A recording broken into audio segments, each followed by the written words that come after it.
Hello students, today we will study about electric field due to electric dipole in two conditions. First in axial position and second in equatorial position. तो axial position में हमने study कर लिया था इसके पहले video में and second जो इक्वेटोरियल पोजीशन है आज उसकी हम लोग स्टडी करेंगे. तो first of all we consider the electric dipole consist by two electrical point charges minus q charge and plus q charge and distance between them 2l. 2l को यहाँ पे 2 इक्वल पार्ट्स में डिवाइड कर लेंगे इसके mid point से l and l.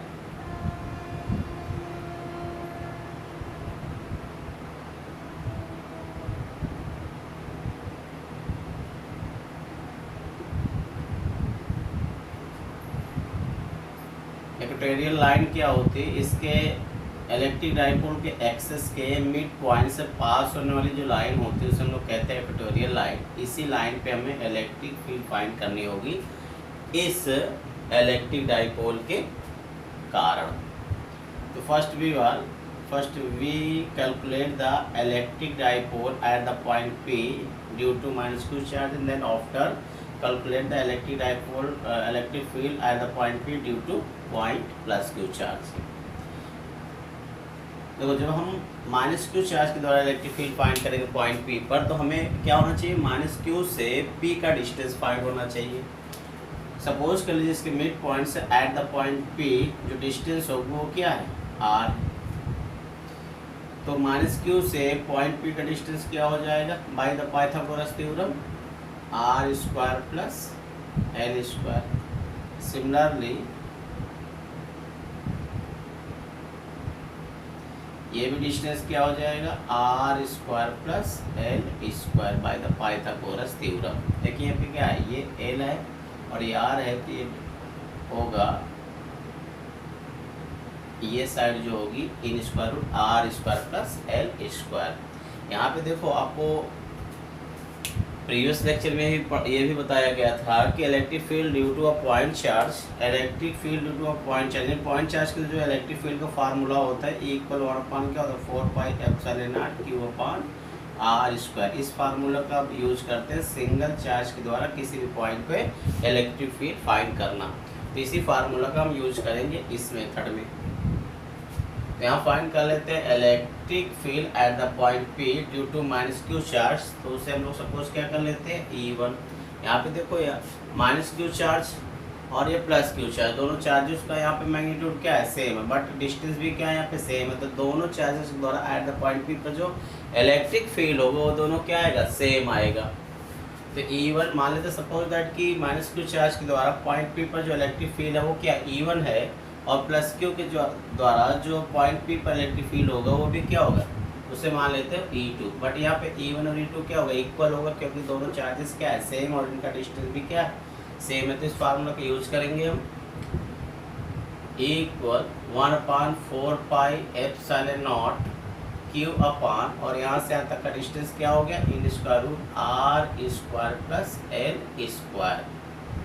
तो E1 और E2 को हमें फाइंड हो गया 1/4 pi epsilon q upon in square root r square plus l square. यहाँ पे पॉइंट P पर कितना इस चार्ज के द्वारा कितना इलेक्ट्रिक फील्ड आ गया? 1/4 pi epsilon q upon in square root r square plus l square plus q के कारण भी यहाँ पे इलेक्ट्रिक फील्ड कितना हो गया? 1/4 pi epsilon q upon in square root r square plus l square. तो ये मैग्नीट्यूड आ गया E और E1 और E2. देखिए E1 और E2 क्या इलेक्ट्रिक फील्ड है और इलेक्ट्रिक फील्ड क्या होता है? वेक्टर क्वांटिटीज होता है और जो वेक्टर क्वांटिटीज होता है उसके पास मैग्नीट्यूड भी होता है और डायरेक्शन भी होता है. तो इसे हम सिंपली अलजेब्रिक मेथड से ऐड नहीं कर सकते. इसे हम किस मेथड से ऐड करते हैं? वेक्टर मेथड से. तो वेक्टर मेथड से ऐड करने के लिए हमें E1 और E2 का क्या होना चाहिए? डायरेक्शन भी पता होना चाहिए. देखो the direction of electric field at the point P due to minus q charge inward. Negative charge के द्वारा जो डायरेक्शन होता है किसी भी पॉइंट पर इलेक्ट्रिक फील्ड का वो हमेशा क्या होगा? इनसाइड होगा, चार्ज की ओर होता है, इनवर्ड होगा चार्ज की ओर. और प्लस q चार्ज के कारण क्या होता है? आउटसाइड होता है. ये क्या हो गया? E2 E1 एंड E2, क्योंकि E1 और E2 का मैग्नीट्यूड सेम है तो इसका जो नेट इलेक्ट्रिक फील्ड होगा E1 और E2 का, इसके एकदम मिड पॉइंट से ऊपर जाएगा, E नेट हो जाएगा ये। ठीक, तो सपोज दैट कर लेते हैं कि यहाँ पे एंगल क्या है, थीटा है, तो यहाँ भी एंगल क्या होगा, थीटा। कैसे, अल्टरनेट एंगल से। यहाँ पे एंगल क्या सपोज कर लें, थीटा, ये भी एंगल थीटा हो जाएगा। कैसे, करस्पॉन्डिंग एंगल से। अब थीटा और थीटा नहीं, E1 और E2 के बीच का एंगल क्या हो जाएगा, 2 थीटा। कितना हो जाएगा, 2 थीटा। तो यहाँ पे अब हम E नेट निकाल सकते हैं एट द पॉइंट P पर।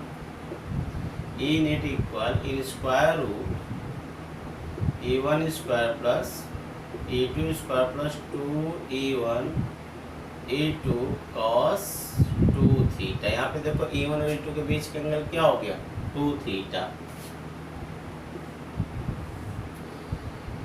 यहाँ देखो E1 और E2 का वैल्यू क्या है, सेम है, तो हम यहाँ पुटअप कर सकते हैं। E1 की जगह या E2 की जगह हम क्या लिख सकते हैं, E1 लिख सकते हैं। तो E2 की जगह क्या हो गया, E1 हो स्क्वायर हो गया प्लस 2 E1 और E2 की जगह यहाँ पे क्या हो जाएगा, E1 और ये क्या हो जाएगा, cos 2 थीटा। E1 स्क्वायर को ऐड कर लो तो क्या आ जाएगा, 2E1 square plus 2E1 square cos 2 theta. देखिए यहाँ पे क्या हो जाएगा, 2E1 स्क्वायर कॉमन ले लो तो 2E1 square in bracket 1 plus cos 2 theta. 2E1 square, यहाँ देखो cos 2 थीटा को ऐसा फॉर्मूला यूज करो जिससे क्या हो जाएगा, 1 आपका कैंसिल हो जाए तो क्या हो जाएगा, cos 2 थीटा इक्वल क्या हो जाएगा, 2 cos स्क्वायर थीटा माइनस 1, और ये 1 करके क्या हो जाएगा, कैंसिल हो जाएगा। तो we can right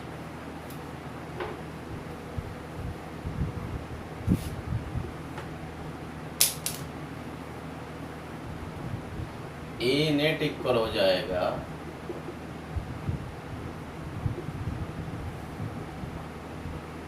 2E1 square into 2 cos square theta. यहाँ देखो 2 और 2 का यहाँ पे यहाँ 2 and 2 का पेयर बन जाएगा तो एक 2 बाहर आ जाएगा और E1 स्क्वायर क्या हो जाएगा, E1 और cos स्क्वायर थीटा का भी क्या हो जाएगा, cos थीटा। यहाँ देखो E1 की वैल्यू क्या है, E1 की वैल्यू क्या है, 1/4 pi epsilon naught Q upon in square root R square plus L square. यहाँ पे देखो क्या हो जाएगा, स्क्वायर हो जाएगा तो ये हो जाएगा 1/4 pi epsilon naught Q upon R square plus L square. यहाँ वैल्यू हो जाएगी क्या, R square plus L square. Next line में लिख सकते हैं 1/4 पाई एप्सिलॉन नॉट और यहाँ 2 को Q के पास ले जाएंगे तो क्या हो जाएगा, ये देखिए यहाँ पे Q cos थीटा की वैल्यू रखी है, cos थीटा की वैल्यू क्या हो जाएगा, यहाँ से बेस अपॉन हाइपोटेन्यूज, तो बेस क्या है, L upon in square root R square plus L square. यहाँ पे हम लिख सकते हैं Q इंटू 2L बाई, देखिए यहाँ पे क्या है, in square root R square plus L square, यहाँ पे क्या है, in square root R square plus L square. यहाँ पे कहीं पे अगर आप सोचो कि कहीं x है एंड एक रूट x है तो इसे हम क्या लिख सकते हैं, x इंटू रूट का मतलब क्या होता है, 1/2 लिख सकते हैं पावर में, और इसको आपस में इंटू करने में क्या होती है, पावर ऐड हो जाती है तो 1 + 1/2 हो जाएगा, तो क्या हो जाएगा, x की पावर 3/2। तो यहाँ पे भी क्या हो जाएगा, और इसका इंटू करें तो इसकी पावर 1 और इसकी पावर क्या है, इसकी पावर हम लिख सकते हैं 1/, रूट का मतलब क्या होता है 1/2 लिख सकते हैं, और इसको आपस में इंटू करेंगे तो इसकी पावर और इसकी पावर क्या होगी, ऐड हो जाएगी, तो हो जाएगी R square plus L square की पावर 3/2। ठीक, क्लियर इतना सबको। E नेट इक्वल यहाँ पे क्या हो जाएगा, 1/4 पाई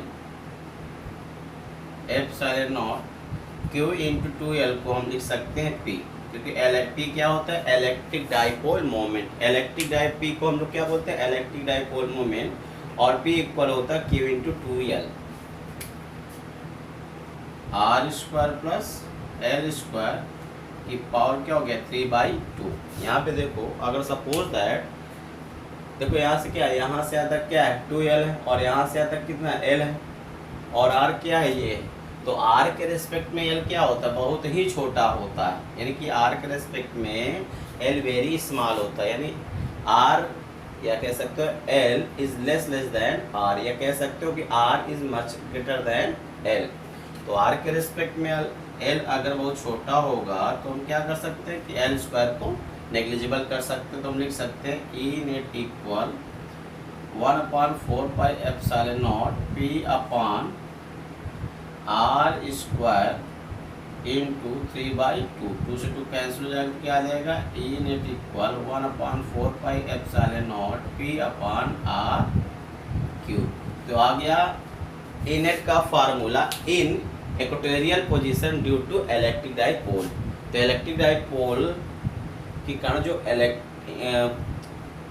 इक्वेटोरियल पोजीशन में जो फार्मूला होता है वो होता है 1/4 pi epsilon P upon R cube. ठीक, यहाँ पे देखो ई नेट का डायरेक्शन कैसा है, प्लस क्यू चार्ज से क्या है माइनस क्यू चार्ज की ओर है। तो इलेक्ट्रिक डाइपोल का डायरेक्शन कैसा होता है, इलेक्ट्रिक डाइपोल मोमेंट का डायरेक्शन कैसा होता है, नेगेटिव चार्ज से पॉजिटिव चार्ज की ओर। तो यहाँ पे देखो जो इलेक्ट्रिक डाइपोल मोमेंट का डायरेक्शन है और जो नेट इलेक्ट्रिक फील्ड का डायरेक्शन कैसा है, पैरेलल एंड अपोजिट होता है। एग्जाम ये क्वेश्चन पूछता है, इसे आप लोग नोट कर लीजिए और इसे समझ लीजिएगा। जहाँ पे कोई प्रॉब्लम हो आप कमेंट करके जरूर बताइएगा। Thank you.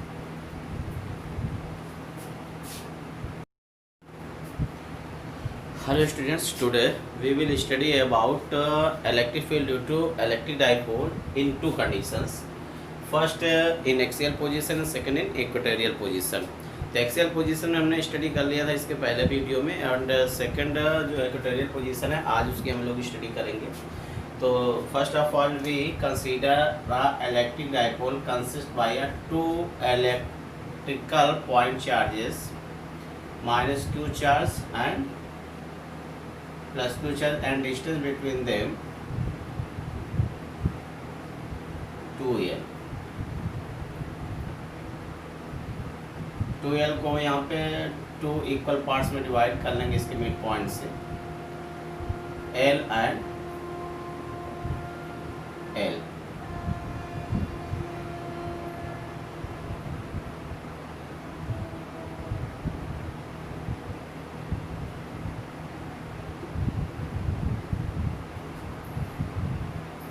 इक्वेटोरियल लाइन क्या होती है, इसके इलेक्ट्रिक डाइपोल के एक्सेस के मिड पॉइंट से पास होने वाली जो लाइन होती है उसे हम लोग कहते हैं इक्वेटोरियल लाइन। इसी लाइन पे हमें इलेक्ट्रिक फील्ड फाइंड करनी होगी इस इलेक्ट्रिक डाइपोल के कारण। तो first we calculate the electric dipole at the point P due to minus Q charge and then after calculate the electric dipole electric field at the point P due to point plus Q charge। देखो जब हम minus Q charge के द्वारा electric field find करेंगे point P पर, तो हमें क्या होना चाहिए, माइनस क्यू से P का डिस्टेंस फाइंड होना चाहिए। सपोज कर लीजिए इसके मिड पॉइंट से एट द पॉइंट P जो डिस्टेंस होगा वो क्या है R। तो माइनस क्यू से पॉइंट P का डिस्टेंस क्या हो जाएगा, by the Pythagoras theorem R square plus L square. Similarly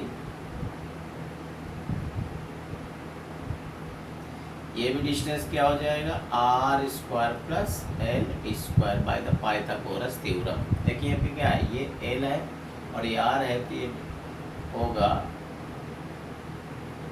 ये साइड जो होगी in square root are square plus L square.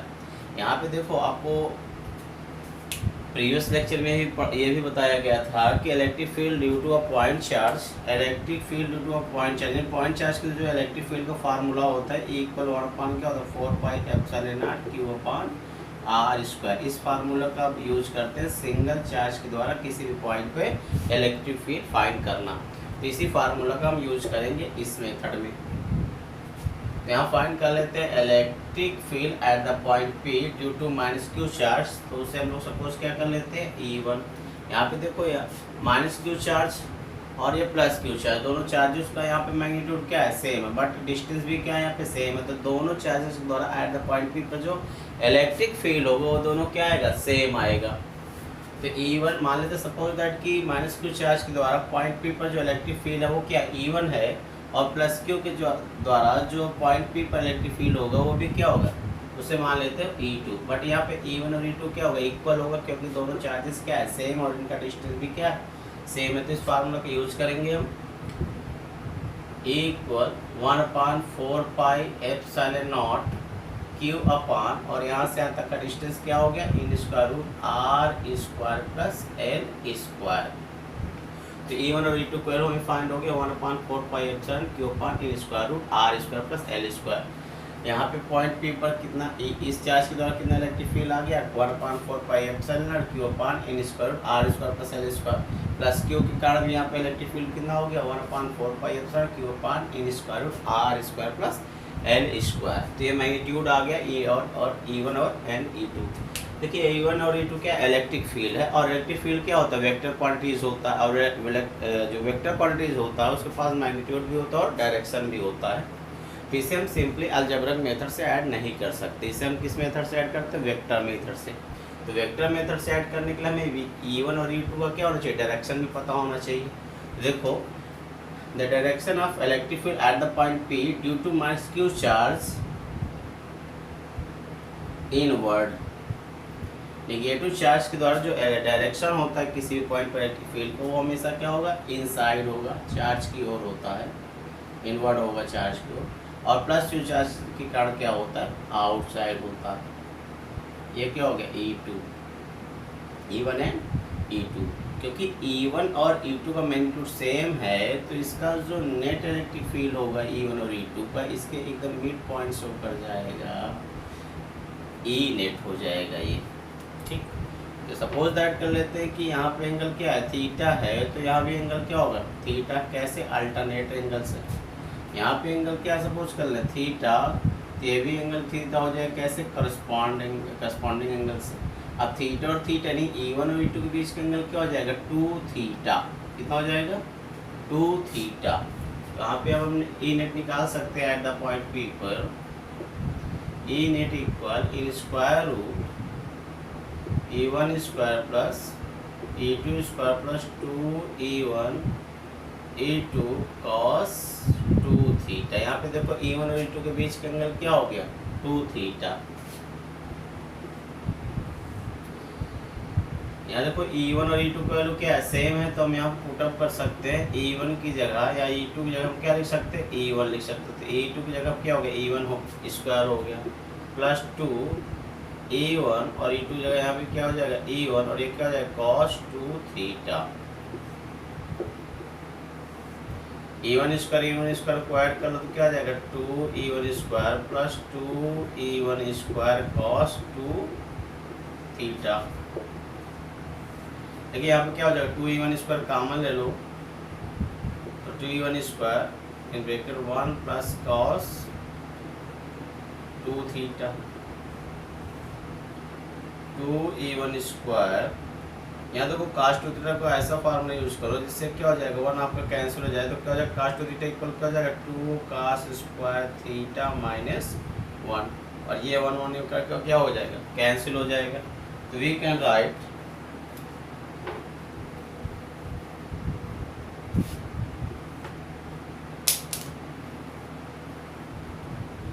E net equal हो जाएगा